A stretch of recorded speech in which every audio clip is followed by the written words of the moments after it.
Quiero hablar con él.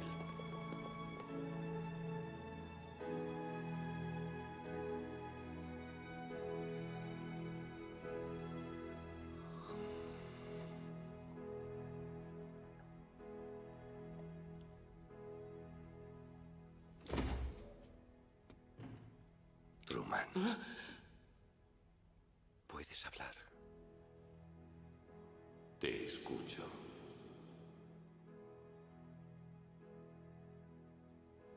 ¿Quién eres? Soy el creador del programa de televisión que llena de esperanza y felicidad a millones de personas. ¿Y quién soy yo? El protagonista.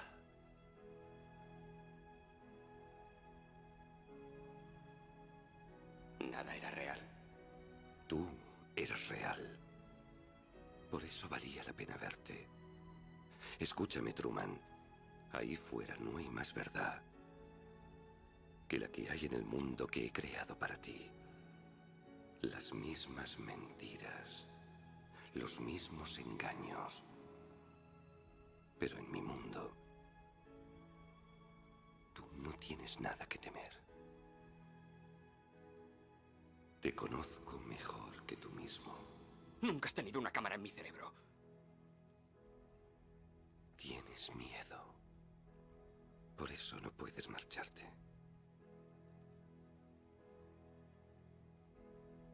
Está bien, Truman. Yo te comprendo. Llevo observándote toda tu vida. Te observé al nacer. Te observé cuando diste tu primer paso. Observé tu primer día de colegio. Y el capítulo en el que se te cayó tu primer diente. No puedes irte, Truman. Por favor, señor. Este es tu sitio. Lo conseguirás. Conmigo. Háblame.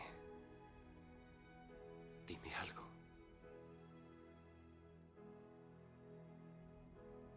¡Di algo, maldita sea! ¡Estás en la televisión! ¡En directo ante todo el mundo!